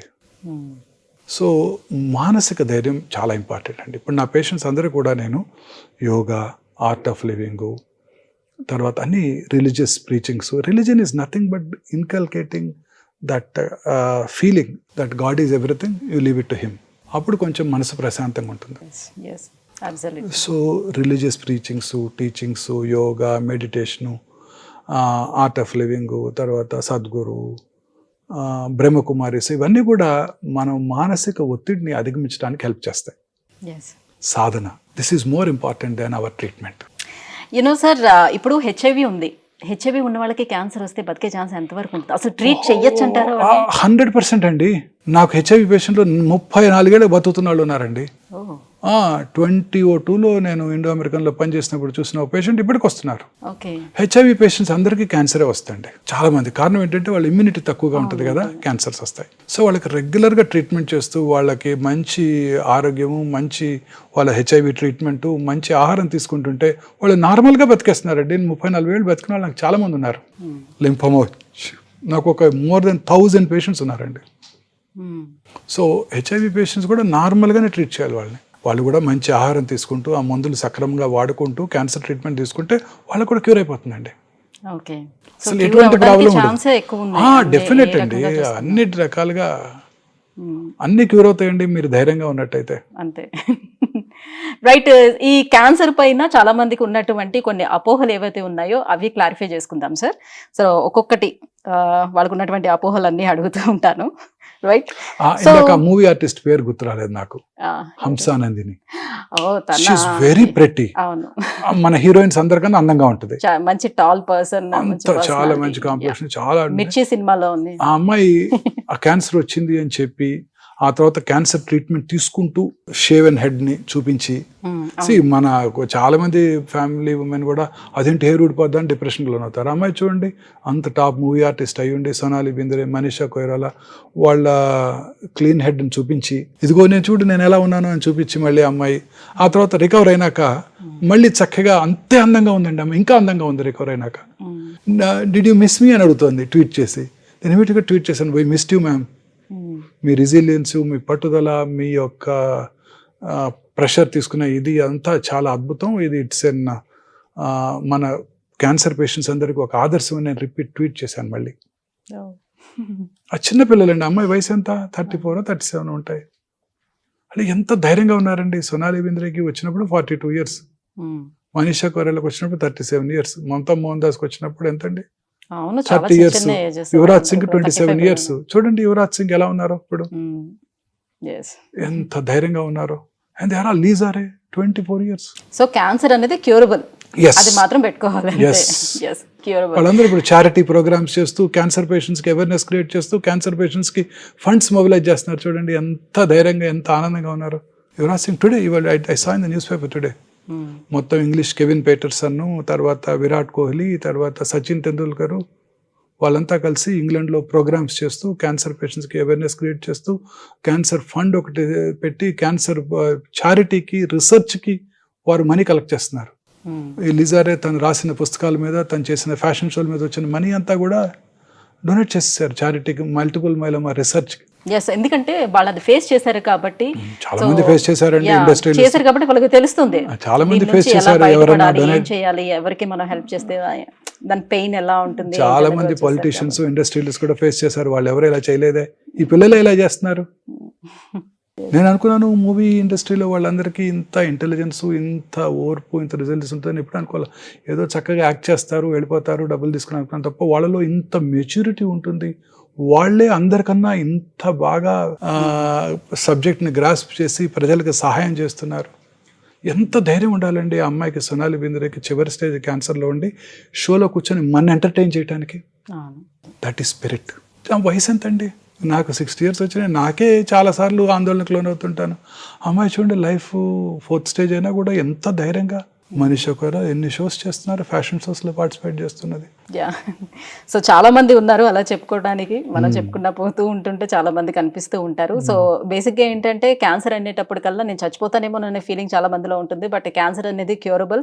సో ఎలాంటి క్యాన్సర్ అయినా క్యూర్ చేసే అలాంటి ఎక్విప్మెంట్స్ కానివ్వండి, ఆధునిక చికిత్సా పద్ధతులు కానివ్వండి ఇప్పుడు మనకు అందుబాటులోకి వచ్చేసాయి కాబట్టి ఎవరు టెన్షన్ పడాల్సిన అవసరం అయితే ఫస్ట్ రైట్. సో ఇప్పుడు అందరికీ ఉన్నటువంటి కొన్ని అపోహలు ఏవైతే ఉన్నాయో అవి అడుగుతాను సార్. సో క్యాన్సర్ అనేది అంటు వ్యాధ. సో ఎస్, మరి హెచ్పివి వైరస్ ఉంది. సో అది ఒకరి నుంచి మరొకరికి సెక్షువల్ కాంటాక్ట్ ద్వారా వస్తుంది. But HPV virus is viral infection. దాన్ని ప్రివెంట్ చేసుకోగలిగితే you can prevent it. Cancer తల్లి నుంచి పిల్లలకి రావటం అంటే చాలా మంది అడుగుతుంటారు, ఇంట్లో చిన్నపిల్లలు ఉన్నారు, క్యాన్సర్ వస్తుందా? మా నాన్నగారి క్యాన్సర్ వచ్చింది, ఓరల్ క్యాన్సర్ వచ్చింది, వాళ్ళ మనవాడిని ముద్దు పెట్టుకుంటే క్యాన్సర్ వస్తుందా? ఆయన వాడిన టవల్స్ వాడితే వీరికి వస్తుందా? ఆయన పక్కన వీరు పడుకుంటే వస్తుందా? తల్లి గారికి ఉంది, తల్లి ఫీడ్ చేస్తే క్యాన్సర్ వస్తుందా? ఇవన్నీ కాదు, అవన్నీ రావు. అంటువ్యాధి కాదు, వంశపారంపర్యం కాదు. వేళ్ల మీద లెక్క పెట్టదగిన 6 cancers, breast, thyroid, pancreas, prostate, colon, ovary, ఇవి కనుక ఫ్యామిలీ మెంబర్స్లో ఉంటే వాళ్ళ నియరెస్ట్ రిలేటివ్స్, 1st degree రిలేటివ్స్కి క్యాన్సర్ వచ్చే అవకాశం సాధారణ ప్రజానీకం కన్నా కొంచెం ఎక్కువ. అంతే తప్ప వాళ్ళకి వస్తుందని కాదు. Okay, that's fine. So cancer వచ్చిందని అంటే జీవితాంతం వాళ్ళు జీవించలేరు. సో నా క్యాన్సర్ కొంతవరకు మాత్రమే నా లైఫ్ స్పాన్ ఉంటుంది ఇంకా అని. అది పూర్తిగా అపోహ మాత్రమే. ఇప్పుడే చూసాం చరిత్రలో ఎన్నో ఎగ్జాంపుల్స్. క్యాన్సర్ వచ్చి క్యూర్ అయ్యి ఎన్ని గొప్ప పనులు చేశారో వాళ్ళంతా కూడా. Mister Neelam Sanjiv Reddy, mister Julius Jayewardene, mister Ronald Reagan, mister François Mitterrand France, వీళ్ళందరూ క్యాన్సర్ వచ్చి క్యూర్ అయ్యి ఆ తర్వాత ప్రజాస్వామ్య దేశాలని అధ్యక్షులుగా ఉన్నారు. సో క్యాన్సర్ ని అలాగే cricketers Simon Donnell, Yuvraj Singh, Malcolm Marshall, వీళ్ళంతా కూడా క్యాన్సర్ ని జయించి వరల్డ్ కప్ లో పార్టిసిపేట్ చేసి వాళ్ళ రెస్పెక్టివ్ టీమ్స్. సో ఒకసారి క్యాన్సర్ ని ఐడెంటిఫై చేసిన తర్వాత ఇమ్మీడియట్ గా సర్జరీ అనేది చేయాలా? ఒకటే ఆప్షన్? క్యాన్సర్ ఐడెంటిఫై చేశాక క్యాన్సర్ ని స్టేజ్ చేసి స్టేజ్ ని బట్టి ట్రీట్మెంట్ ఉంటుంది. అర్లీ స్టేజ్ అయితే చాలా రకాల క్యాన్సర్స్ కి సర్జరీ చేస్తాము. కొన్ని రకాల వెరీ అర్లీ స్టేజ్ క్యాన్సర్స్ లో రేడియేషన్ తో కూడా క్యూర్ అవుతూ ఉంటుంది. Okay, that's nice. కొన్ని రకాల క్యాన్సర్స్ కి కీమోథెరపీ, టార్గెటెడ్ థెరపీ, ఇమ్యునోథెరపీ ఇస్తారు, ముఖ్యంగా హిమటలాజికల్ మెలిగ్నెన్సీస్. ఓకే, సో మనం రెగ్యులర్ గా యూజ్ చేసే మొబైల్ ఫోన్, సో దీన్ని అయితే వదిలిపెట్టాం కదా. సో మొబైల్ ఫోన్ వల్ల క్యాన్సర్ వస్తుందా? మైక్రోవేవ్స్ యూజ్ చేస్తాం. మొబైల్ ఫోన్ వల్ల చాలా సార్లు, ఎస్పెషల్లీ కొన్ని ఇయర్స్ బ్యాక్ WHO ఒక వార్నింగ్ కూడా ఇచ్చింది. కొన్ని రకాల ఇంతకుముందు వాడే CDMA ఫోన్స్ అని ఉండే, గుర్తుందండి? 9246 ఏదో నంబర్ ఉంటుంది వాటికి. వాటిని ఎక్కువగా వాడటం వల్ల పెరోటిడ్ క్యాన్సర్, బ్రెయిన్ క్యాన్సర్ వచ్చే అవకాశాలు ఎక్కువ ఉంటాయి. సో ప్రిఫరబుల్లీ పిల్లలందరూ కూడా మొబైల్ ఫోన్స్ని వాడకం తగ్గించుకోవాలని అప్పుడు వార్నింగ్ ఇచ్చారు. ఇప్పుడు కొత్తగా వచ్చిన ఈ ఐఫోన్స్లో రేడియేషన్ డోస్ చాలా తక్కువగా ఉంటుంది. సో అప్పటికి కూడా పిల్లలకి ఫోన్ ఇవ్వటం నాట్ అడ్వైజబుల్. ఛార్జింగ్ బాగా తక్కువగా ఉన్నప్పుడు ఫోన్ వాడటం కూడా కొంచెం రేడియేషన్ ఎక్స్పోజర్ ఎక్కువ ఉంటుంది. సో వీటిని అవాయిడ్ చేయాల్సి ఉంటుంది. యాజ్ ఆఫ్ నో ఈ present mobile phones are safe. Okay, so cancer genetic అయితే దాన్ని మనం తప్పించలేము. కొన్ని రకాల క్యాన్సర్స్ BRCA1, BRCA2 మ్యూటేషన్ ఉంటే వారికి 100% బ్రెస్ట్ క్యాన్సర్ వచ్చే అవకాశం, 80% ఓవేరియన్ క్యాన్సర్ వచ్చే అవకాశం ఉంటుంది. వాటికి ప్రొఫైలాక్టిక్ మాస్టెక్టమీ, ప్రొఫైలాక్టిక్ ఊఫరెక్టమీ చేయించుకోవడం ద్వారా క్యాన్సర్ రాకుండా చేసుకోవచ్చు. మిస్ ఆంజెలినా జోలీ, తల్లిగారికి ట్రిపుల్-నెగటివ్ బ్రెస్ట్ క్యాన్సర్ ఉందని తెలిసి world top Hollywood movie heroine, వారు 2011లోనే ఈ BRCA1, BRCA2 టెస్ట్ చేయించుకొని వారికి పాజిటివ్గా ఉండటంతో ముందుగానే 2 బ్రెస్ట్లు, 2 ఓవరీలు తీసేసుకొని ఇప్పుడు హ్యాపీగా మూవీస్లో యాక్ట్ చేస్తున్నారు. ఓకే, సో ఓవరీస్ తీసేయడం వల్ల ఎలాంటి ఇబ్బంది ఉండదు? ఇబ్బంది ఏమి ఉండదండి, క్యాన్సర్ రాకుండా పోయింది. కొన్ని రకాల హార్మోన్ తగ్గిపోవడం వల్ల, అర్లీ మెనోపాజ్ వల్ల ఆస్టియోపరోసిస్, కరోనరీ ఆర్టరీ డిసీజ్ వచ్చే అవకాశాలు ఎక్కువగా ఉంటాయి. వాటిని మేనేజ్ చేసుకోవచ్చు. బట్ తీయకపోతే 100% క్యాన్సర్ వస్తుంది ఆ అమ్మాయికి. అంతే. సో ఇంతకు ముందే అడిగాను ఈ క్వశ్చన్, షుగర్స్ ఎక్కువగా తినటం వల్ల క్యాన్సర్ అనేది ఎస్, వస్తుందా? షుగర్ ఎక్కువగా ఇప్పుడు చాలా మంది పేషెంట్స్ కూడా అడుగుతుంటారు, రికవర్ అయిపోయిన తర్వాత షుగర్ తింటే క్యాన్సర్ వస్తుందా? అన్ని తగు మోతాదులో తీసుకోవాలి. ఈ వైట్ షుగర్ మాత్రం ఖచ్చితంగా తక్కువగా తీసుకోవటం, దాని బదులు ఫ్రూట్ షుగర్.